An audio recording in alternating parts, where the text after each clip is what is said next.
Hello, everyone. I'm Karen MacNeil, author of the Wine Bible and editor of the digital newsletter Wine Speed. And this is a live virtual tasting on the elegant, cool climate, Shirazes and Syrahs of the great southern region of the state of Western Australia. Thank you for being here. If this is the first time you're joining us, welcome. And if you're back with us again, we're glad you are. So, Australia, it's contemporary, it's hip, and the fine wine industry there is very dynamic. That fine wine industry is also old and artisanal and quite small, even though Australia itself is a very big place, more than 3 million square miles. Today, we're going to one of the most dynamic regions in all of Australia, in the far western state of Western Australia. And within Western Australia, which almost seems like it's the other end of the world, to the most southern part, called logically enough, the Great Southern. It lies along the coastline, right on the coast of the Indian Ocean. And it's where many of Australia's most elegant and cool climate Shirazes are made. Before I introduce our guests, you see them there. I will introduce them in a moment. But I do want to just, if you wouldn't mind, let me throw up a map one more time, because I think the Great Southern may be new to many of our viewers. And I know we flashed this up before, but just maybe a bit too quickly. You can see that the region is heavily influenced by ocean. There you see in the lower right, the big map of Australia, but then the larger map shows where the Great Southern is, right there on the ocean. And because we're in the Southern Hemisphere, the southern part of Western Australia is really cool. So the style of Syrah/Shiraz that we're going to be tasting today is not at all like, I don't know, other Shirazes you might be familiar with, Barossa, Syrah Shiraz, for example, big and saturated and sometimes a bit syrupy. That's not the world we're in. Let me tell you who's here with us. Tony Davis is the co-founder and winemaker of Snake and Herring. Hi, Tony, welcome. Nick Bowen is the winemaker of Howard Park. And Andrew Cherry is the chief winemaker of Alkoomi Wines. I guess, Nick, your title is chief winemaker too. Sorry, I didn't mean to not say the full title. So I think, gentlemen, I think a lot of our viewers would be familiar with, let's say, Margaret River wines, but the Great Southern is south of Margaret River. And I'm wondering if we could start then by my asking you why it is that the Great Southern is conducive to making really interesting, flavorful Shiraz. Anyone can jump in on this. Who wants to start? I'll hold my 10 cents worth in. And I think that the Great Southern River is a natural home for Shiraz, because the soils are naturally they're very gravelly. They're well drained. They're conducive to a vigorous variety like Shiraz, and helping us be able to control that vigour quite naturally. It's also quite, as we move further in from the coast, the rainfall falls away and it gets quite dry, which is also a key part of Shiraz. And I think the third factor for me is the diurnal variation. You know, as we go further inland, we do get some very pronounced differences between day and nighttime temperatures. All very good for ripening Shiraz. Yeah. And let me, before Nick and Andrew jump in on this, let me just say that, I mean, the phrase diurnal temperature fluctuation sounds like a phrase you may not need to know, but man, if you are a wine lover, you do need to know that phrase, because many of the great wines around the world are great in part because of this massive shift between the warmest part of the day and the coldest part of the night. That is a very key fact. So thank you for mentioning it, Tony. And it's true in many of the world's great wine regions. But Nick, Andrew, jump in on why you think Great Southern is in fact great for Syrah. I think Tony ticked all the boxes there. But yeah, that diurnal range for us is critical. It just retains the freshness and the spice, and so you get a medium-bodied expression of the variety. It's quite effortless, you know. And then on top of that, without that rainfall, there's no disease pressure, so you're not in a rush to pick it. You can pick it when it's ready, not because there's a rain coming or because you think that the crop's going to suffer. You've just got all the time in the world to wait until the grapes are exactly where you want them. Yeah. Nick, jump in also. Yeah, I agree with what both Tony and Andrew are saying. Obviously, it's very seasoned practitioners of Shiraz and Great Southern. I really love its the really long, complex flavour spectrum that you can get from Great Southern Shiraz. There is a range of sub-regions within that you can pick that can give you a differing flavour profile. We are sort of naturally migrating more around to the Franklin River region for Shiraz, which it's got these lovely, loamy, gravelly, free-draining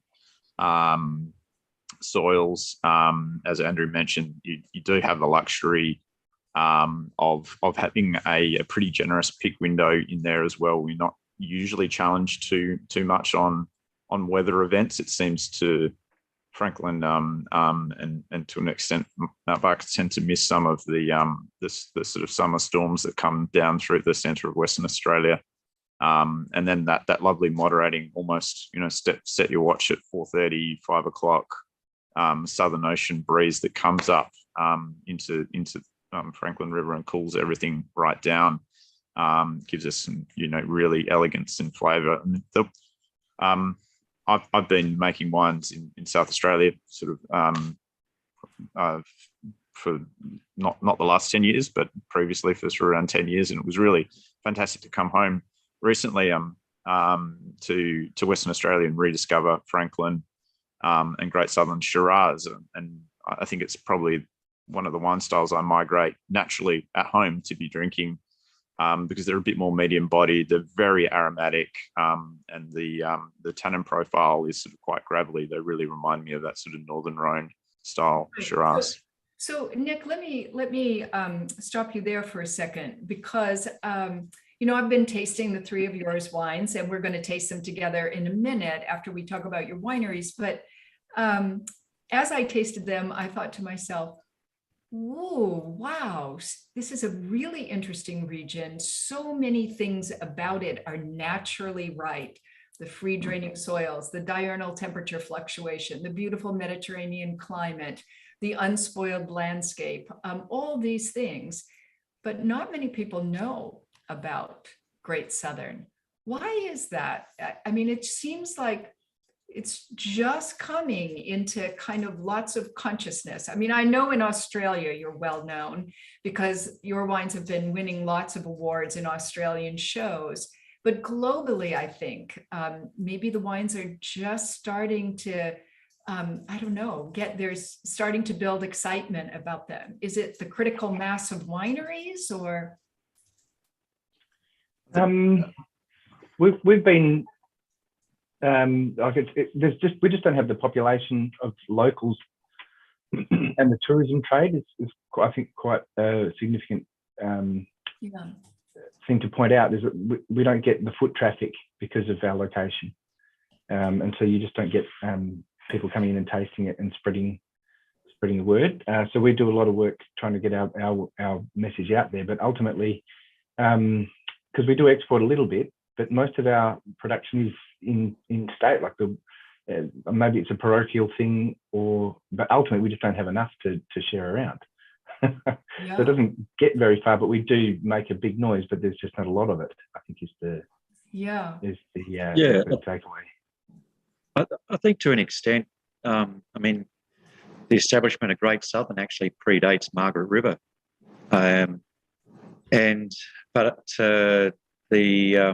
The tourism factor in Margaret River has led them to dominate most of the conversations about Western Australian wine in particular.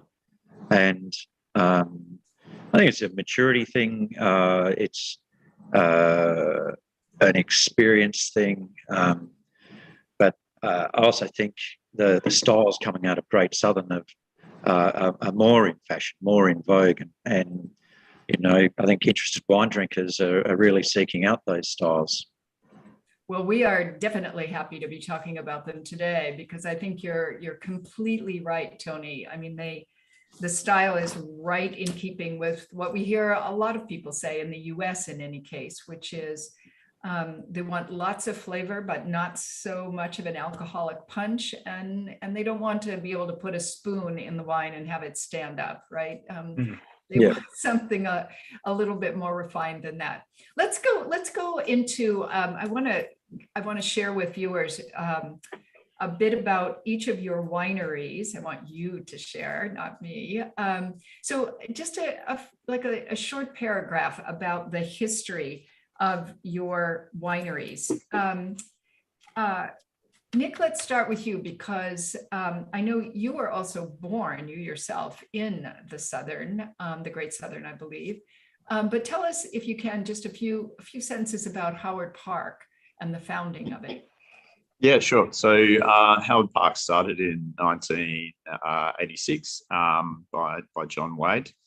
And at that stage, the winery operations were based around Denmark, which is a small town on the coast of the Great Southern region. And then, as over time, he started to expand, and he crossed paths with Jeff Birch, who is the current owner. And Jeff decided to take an interest in the business, and slowly John decided that he would like to sort of move out of Howard Park, and the Birch family took over the concern, and now we've sort of grown to be a mid-size winery based in Margaret River, but with considerable land holdings in the Great Southern.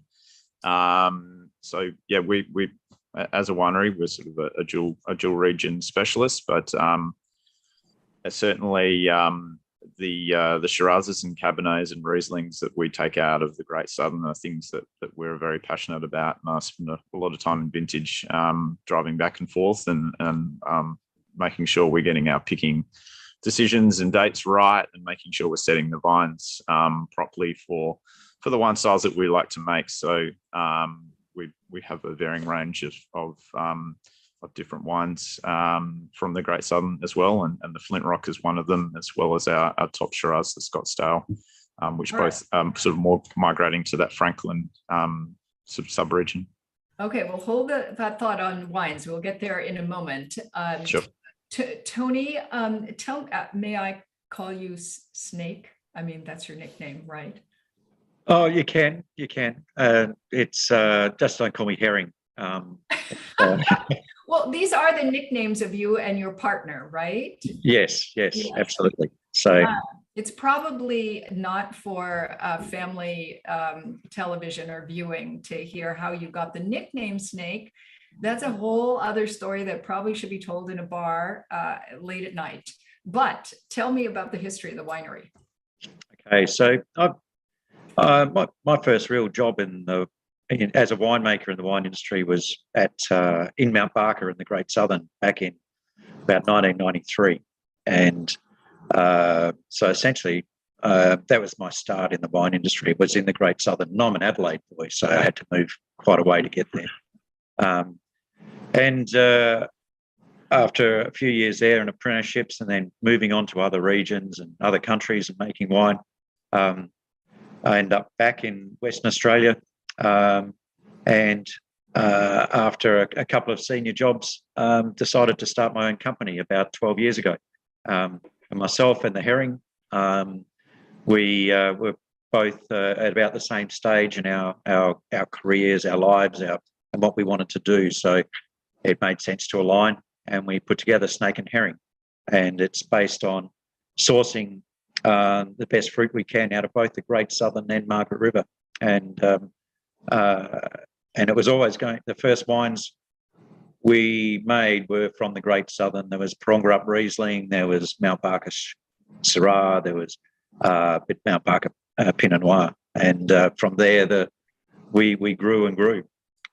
And 12 years later, we're now managing our own vineyards in Margaret River. We've still got our growers in the Great Southern.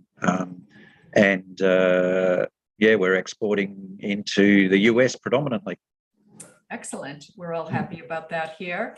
And Andrew, Alkoomi, tell us a bit about the history of Alkoomi and that name.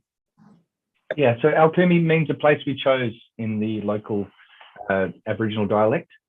Back in 1971, the first vines were planted by the current owner's father, Merv, and his wife, Judy. They basically took over the farm from his father, which was sort of ran sheep and grain. And then the price of sheep and wool sort of plummeted. So on the advice of the ag department, they planted a small block of grapes just to see. And the farm was called the Alkoomi Grazing Company. So they basically sold the fruit to a local winery. I think, actually, no, they didn't. They made their first wine at a local winery in Mount Barker in 1976. So that was the first vintage. And then in 78, they said, well, let's build our own winery. So we're sort of pioneers of the Franklin River region. I think we're the second oldest planting in Franklin in 1971. And now it's, I guess, the third generation's coming through. So Rod and Sandy, who are now the current owners, their daughter is now heavily involved in the business. And so it started off with the planting of Shiraz, Riesling, Cabernet, and a bit of Malbec, and bit by bit it's grown organically since then. So we plant a few more vines, build another shed, plant a few more vines, build another shed. Even to this day, we're still expanding, but sort of done, I guess, within that family owned and operated, I guess, framework, whereby you've got to do everything yourself out here because we're so remote. It's we do everything from harvest to bottle. So that's a little history of Alkoomi. It's probably a good thing, isn't it, to be a family-owned winery? I mean, I realize that, yeah, everybody has to do everything, but to have personality-driven wines that are made by families with strong commitments, that sounds to me like, yeah, it's terrific. Yeah, and having, I guess we're gardeners rather than farmers now, so looking after those plots that are all sort of special. And now when we plant, we find a good site and then we put something there rather than, we make choices about where the best little spot is to put our next project, I guess. And it's not just it's always a long-term investment, and there's a lot of thought that goes into it. yeah. But then at the same time, if you have a bad year, you've just got to tighten your belt and move on. Yeah, I'm sure you do. All right, well, let's taste now. I want to start with the Howard Park because it's the 2019, so it's the youngest, the oldest vintage that we have. Here is the Flint Rock label. And so, Nick, let me start by asking you how it's possible to for a region like Great Southern, and for you, because I think you do this too, how is it possible to make whites like Riesling, but also Syrahs? I mean, when people think about Europe, right, they think, all right, Syrah, the great grape of the Rhone, and Riesling, in a much colder climate in Germany and Austria. How is it possible that you can do both?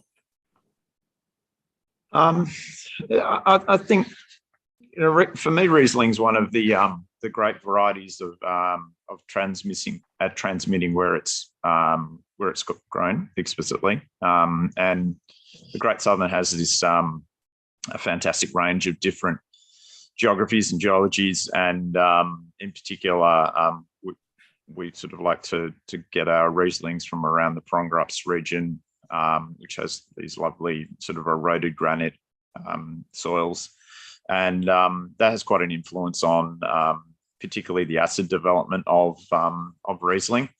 But that's quite a, you know, that zone, that subregion within Great Southern has got quite a different elevation to what, say, we sort of see in around Franklin and Mount Barker. So it is a really, really cool climate zone. If we move further, we're sort of talking more about Shiraz. That tends to migrate to more of the Franklin River and Mount Barker regions. They've got those lovely, you know, diurnal shifts, so we get good flavour retention and flavour development. So the short of it is, as well, as the region's quite large. So there is quite a range of different of sites within Great Southern that you can achieve fantastic wines in both styles. Also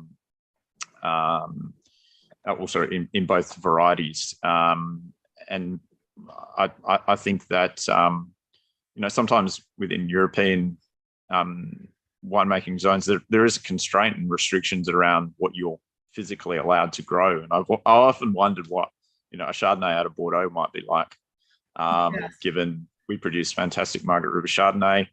It's got that same maritime climate, and we produce great Cabernet as well. In Australia, we're not constrained by those laws, so we've got that natural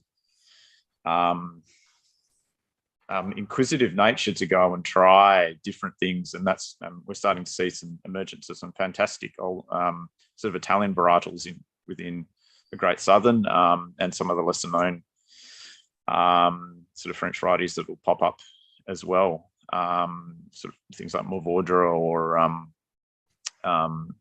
you know, Spanish varieties like Monastrell and so forth. So there's always experimentation going on, and given the vast range, we'll usually find a pocket that will suit a particular variety, and that's what's wonderful about going down to this region and visiting, is you can quite often find these little prized pockets of wonderful fruit matched with fantastic sites to produce wines of unique quality and character. Well, let's talk about this Flint rock Syrah for a moment. I mean, it is it's very, to me, it's a big basket of sort of gorgeous cherries, lots of spiciness, lots of white pepper, liveliness. I'm wondering if you feel that, and I'm going to ask Tony and Andrew this too about their wines, but I'm wondering if you feel that cooler climate is conducive to spiciness in Syrah. And by the way, why do you call this Syrah, not Shiraz?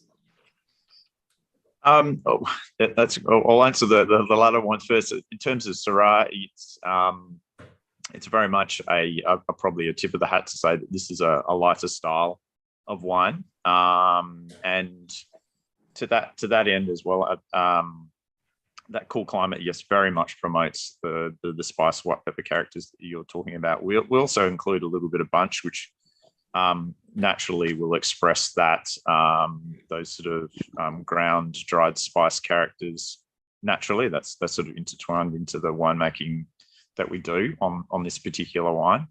You're talking about stems, excuse me. A whole bunch, sorry. Yeah. So a little bit of whole bunch into the bottom of the fermenter. And then it's usually a quite small parts, sort of 2 or 3%, and then fill up with the stemmed fruit over the top. So it just gives us a nice little aromatic top note, and those spice characters, I think, very much, cool climates, lovely long flavour development, allow those characteristics to be retained. Whereas in warmer climates, you might find as they ripen up, say in the Barossa, those characters can sort of get burnt off, for a lack of a better term, and you end up with wines that have got a little bit more volume and body and sort of a thicker texture, but lacking those more nuanced aromatic top notes of the varietal itself, and I think that's what I really enjoy about Great Southern Shiraz, is that medium-bodied, lovely sort of light on its feet, but depths of layers of complexity and flavor, complexity and flavor. Yeah, no, it's a beautiful wine. Tony or Andrew, do you want to comment on Nick's wine? Oh, look, I think it shows the the strength of the region, and particularly that Franklin region. Nick, I'm assuming a fair bit of it comes from up there, and it just has this lovely texture as well. And I think it's a bit of a regional character, as there's this savoury minerality that comes through underlying all those Syrah characters as well, that really extends through the palate. And I think the Flint Rock shows it really well. Yeah, I love that comments, the savouriness of it, because all those, to me, black olive and meat juices and spices, it's really a very savoury wine. And if we had a lamb chop around this place right now, I would be very happy. All right, let's, Tony, you were speaking, or Snake, as I now know I can call you.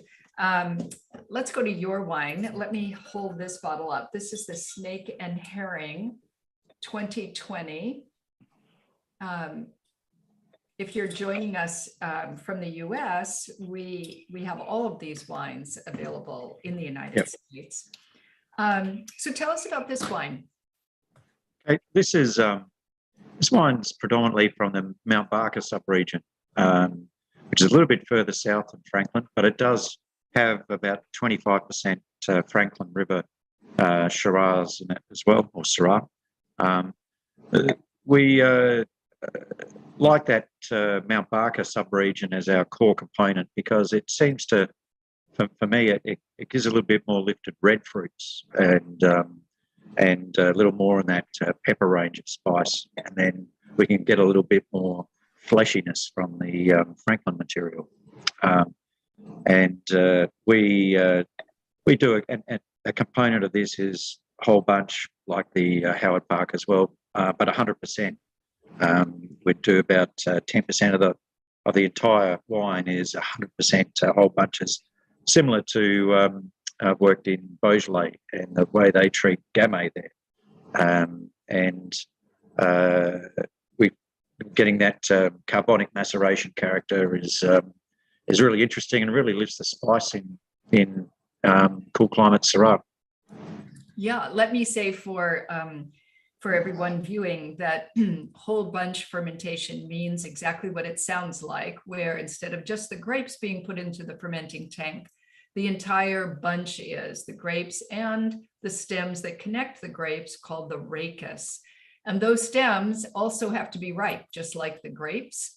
And they add both more tannin and often an interesting spicy flavor. It's kind of risky though, because those stems really have to be ripe.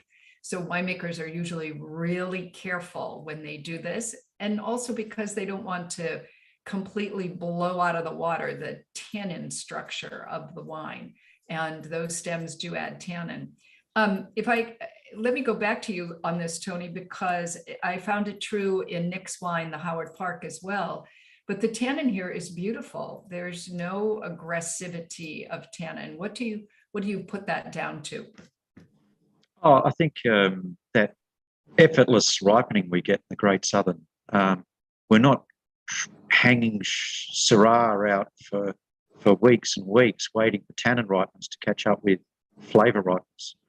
And that's the key to the Great Southern Syrah is that confluence in ripening between the flavours and the tannins, and I think that's the strength of the region. Everything adds to us being able to do that, and it has that. They're really fine tannins. They can be a little sinewy, but they all add length and texture to the wine. Yeah, that is so nicely said. It is true that in warmer regions warmer than you, people do have to wait for tannin to catch up with escalating sugar. And by the time the tannin is ripe, the alcohol is or just out of the, it's in the stratosphere. Yeah. For you to not have to deal with that, because the wine is all three of these wines are so beautifully balanced. Yeah. All right. Well, let's not leave Andrew out there. We'll go back and taste these wines again, but I don't want Andrew to feel like he's not speaking here. So here's Andrew's Alkoomi. Just hold this to the camera. This is also a 2020 Shiraz. This is, you've heard all three gentlemen talk about the various sub-regions. There are about 5 important sub-regions in the Great Southern. This one is from the Franklin River region, well known for Syrah, but also well known for Riesling. So Andrew, tell us about this Alkoomi. You do call this Shiraz. Why is that? Alkoomi's been around for what are we now pushing the 51st year? So we've got a lot of loyal followers, and if we just switch to Syrah, I think there'd be a bit of confusion with our fan base. However, we've always made wine in this style because that's the way the fruit presents itself. So it's more of a branding issue than a style thing for us. The fruits all estate grown. We have, as the vineyard grew, we sort of planted. So our Shiraz isn't all in one spot, is what I'm trying to say. So we've got quite a few different blocks that we harvest to make this wine. And Shiraz for us is one of the earliest ripening reds. And so what we have is a small block of Viognier, which is one of our latest ripening whites. And so we'll pick a small amount of Viognier when one of our blocks of Shiraz is ready. And we'll press out the free run and throw the skins into the ferment of this wine. So we have a co-fermentation of Viognier skins to get the lovely, I guess, modification of tannins and the lift of aroma that we use as a blending component for the final wine. So there's a small percentage of Viognier in this wine, as well as I said before, there's a small proportion of the whole bunch as well, just to, I guess, build layers of complexity, and then it goes into hogsheads, which are sort of slightly larger format than the traditional barriques, because we want the fruit to sing rather than the oak to be dominating that fruit. Let me ask you about the flavor of this wine. First, I want to say that I think the wine so beautifully leads with its texture, just feels really beautiful. But what is it about the flavor? How do you describe the flavor, and what is it about the flavor that you really love? I'm not afraid of tannins, I suppose, as long as they're ripe. And so for me, a lot of this wine is about the shape, I guess, in your mouth. There's that silky, I guess, texture to the tannins, which I think in part is the that Viognier component, but also the as Tony was saying, you don't have to push to get those seeds and skins ripe to get that that tannin where you need it to be, and also the fruit flavors just kind of look after themselves. We're a bit spoiled because at Alkoomi, because it is all estate grown fruit, we can harvest each block exactly when we want. We can really drill down into each individual parcel. And so, for example, block 17 is usually more plush. Block 12 usually is more structured. Block 3 is, usually, it's massive color, or just different sites. Some are north facing, some are south facing. It's just, I'm at a loss for words. It's just fun to make. It is very interesting to me that sometimes the person who has the hardest time talking about the flavor of a wine is the winemaker himself or herself. Because I think you used a very interesting word, which is the geometry in the mouth, the shape of the wine. And I've always observed that winemakers often see the wine in their mind. They see it structurally, but they don't do what writers do like me, which is lay awake at night thinking about flavor descriptors. So sorry to put you on the spot there, Andrew. That's okay. I think as soon as, when I taste wine, I kind of think about it and go, is it varietal? You know, does it tick all the boxes in my mind for, you know, is it Syrah or Shiraz? And then just move on and then go, yeah, are the tannins ripe? Is it, I guess it's more a technical viewpoint rather than an artistic viewpoint, because I've tasted this wine over and over and over and over again from berry to bottle and beyond. And to me, I can't really taste it anymore. It's just got a location in my head. So, oh yeah, I've tasted it again. That's the 2020 Shiraz. Yeah, I can know it inside out. So it's hard to say, you know, I can see plums or cherries or what have you. So it's more of a, well, one thing location. I'd like to ask all three of you is, because all three of you, I think, have undoubtedly lots of experience with Rhone Valley Syrah, which can be, I've often thought of as like primal scream, right? I mean, just screaming white pepper, bloody charcuterie. It is not for the faint of heart. And you fall in love with that. But I noticed that in all three of these wines, that meaty, gamey character, that meaty, gamey, bloody / charcuterie flavor is more moderated. It's not quite as severe as it can be in Côte Rôtie, for example, in the Northern Rhone. Intentional, it's just what the Great Southern gives you. Tony, what do you think? It's an interesting question. I do love those characters about Northern Rhone. It's one of the reasons you pick up a bottle of Yves Quiron, or you want that meatiness, that weight. And over the years, I've often wondered the same thing: how do we get more? And maybe. It's obviously a regional question. That's the way that their savoury characters go. Ours probably, whether you could, it's our minerality, our savouriness goes more towards, I think, other umami characters, soy and seaweed, even oyster shell. And I think that's a strength, and you could draw the correlation with the old seabeds that we're growing on, and it is complex geology wherever you go. But I think maybe one other reason is I think no one's mentioned oak in any of these wines, and I think it's really sensitively used. They're very fruit-driven wines.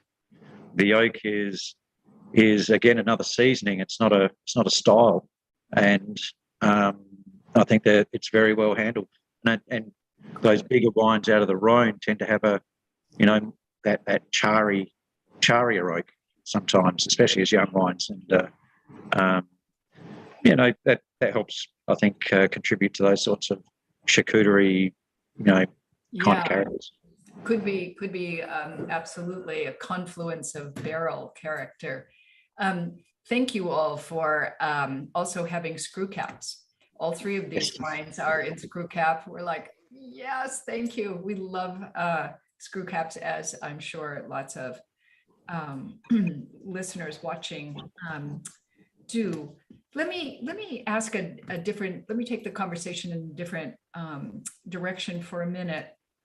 And Nick, I want to get your take on this. As I've been sitting here tasting these three wines now, we've been tasting for 45 minutes or so, they are really changing in the class. That's a sign of a good wine, number one, but it's also to some extent the sign of Syrah, right? That Syrah really, it can be a little hemmed in the beginning. Some people say even a little reduced, that it needs to be, I don't know, floating around in some oxygen for a few minutes to start to unfurl itself. At least that's what people in the Northern Rhone, I think, would argue. And I know a lot of California winemakers would argue that too. Do you find that's the same case in the Great Southern, that you really want people to sit with a glass, give it a lot of air, and let it unfurl? Yeah, absolutely. I think you hit the nail on the head. So the good Shiraz does evolve in the glass, and ours being probably a touch older than the other two, probably needs a little bit more encouragement. Just being in glass for a little bit longer, a bit more time to open up. Just to the point that sort of we're talking about earlier in terms of Tony, I think that in terms of that sort of meaty charcuterie character as well, I think that plays into this conversation as well, and it's probably a little bit about sort of the winemaking as well that we use, we employ. I think all of these wines are very aromatic and do have primary fruit at the forefront of their flavor profile. With none of these wines you can taste a heavy-handed oak, and that solidity, that sort of meaty characteristics. So in Shiraz, I tend to associate with a slightly heavier solids regime or reduced racking on the back end of fermentation.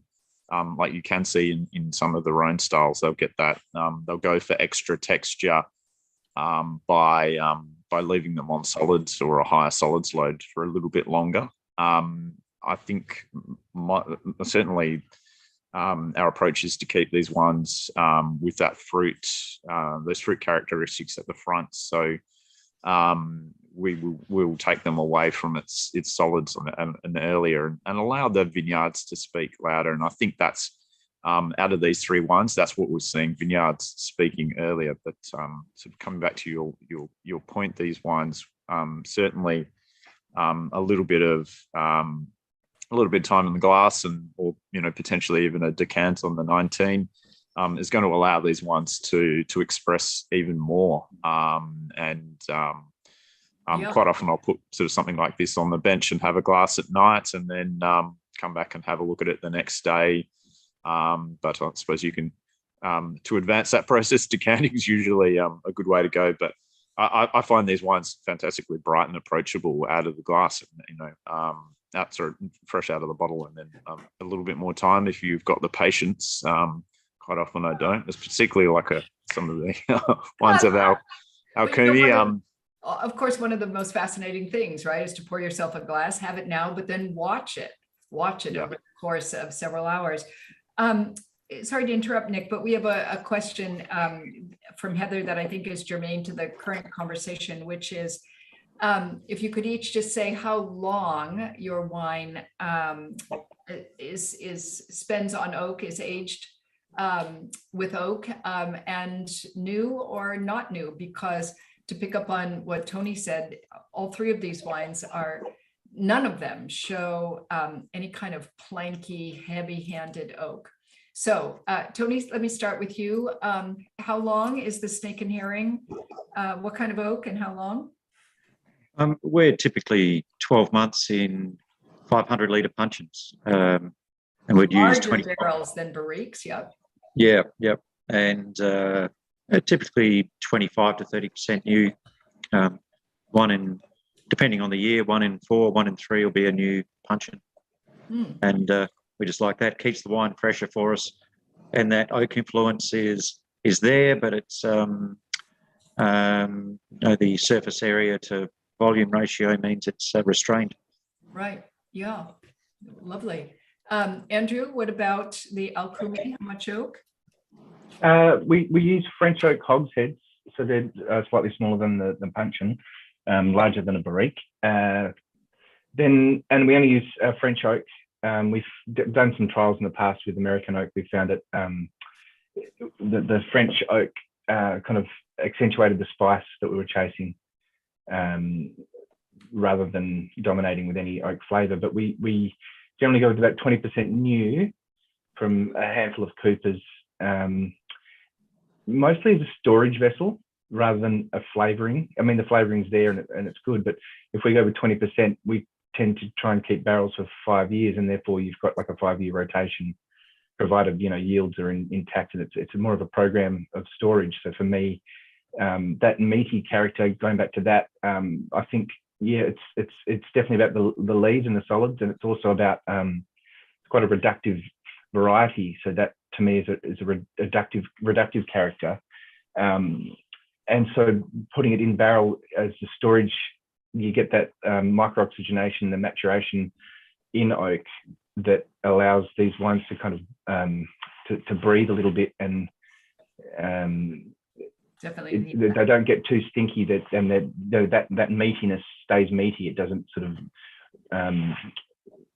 devolve into more closed and smelly characters. And so that for me, that 20% new oak is good for flavoring, but also it keeps the system going of, you know, rolling these barrels over and having that that maturation for 12 to 18 months, depending on the vintage. Sometimes, you know, it needs a little bit longer for the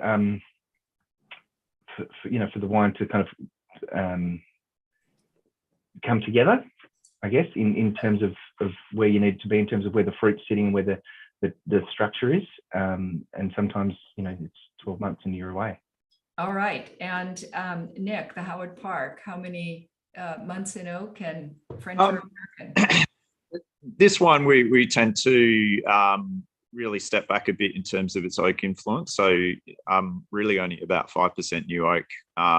And there is no set time that we will hold these in oak. We taste and we make a call. So last year we really leaned back on the oak and probably only had about 6 months. But in, I think, a year like this year, it's got a little bit more power. I think that the 2022 vintage will probably leave them in for a little bit longer because the fruit weight will handle that oak. But yes, all of the comments that sort of Andrew made about you know, that dual effect of oak, the flavouring, and then the oxidative style of that is very much front in our minds. So we probably look to oak more for the for its softening appeal rather than the influence of the actual oak flavour from the char and the extract we get out of the oak. So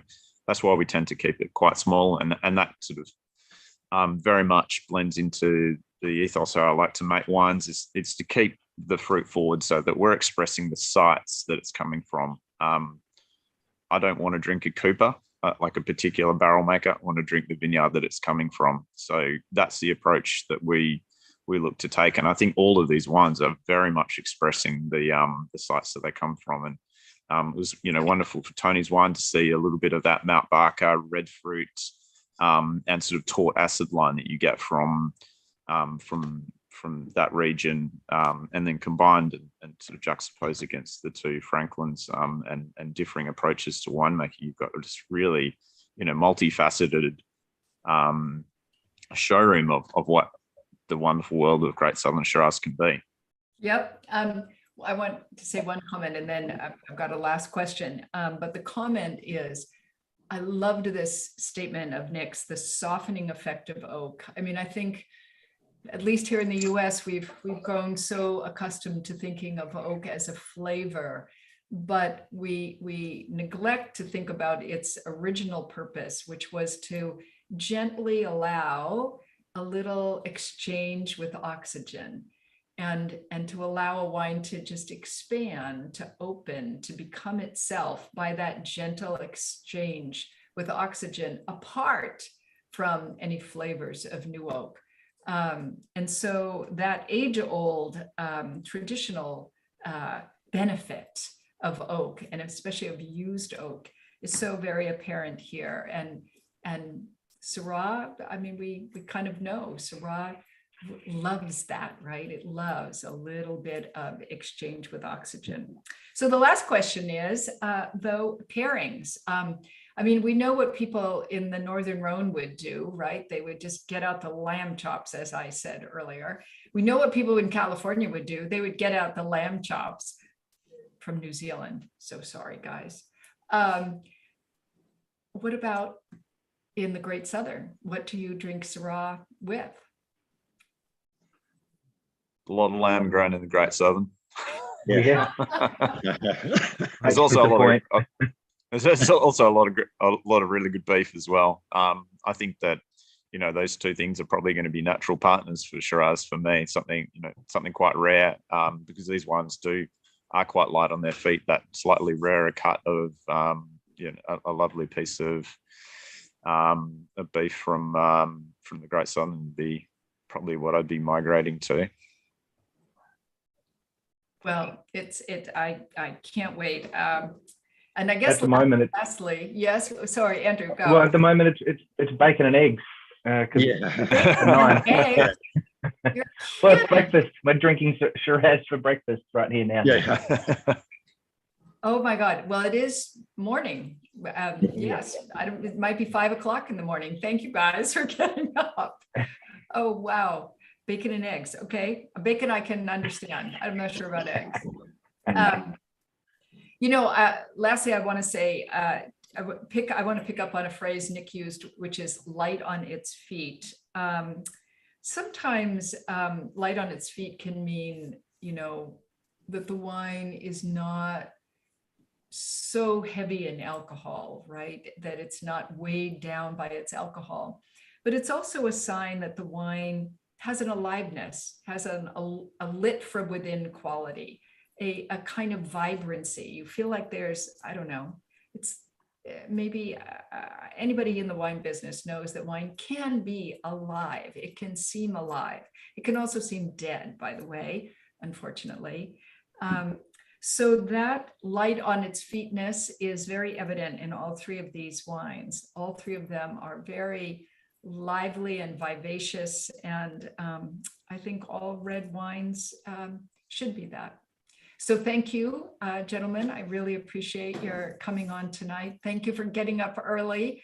Thank you for sharing these three beautiful Syrah/Shirazes, and also thank you for sharing your passion for the Great Southern. I think it's an area that Americans will be excited to explore, and it's just so beautiful. Lucky all three of you.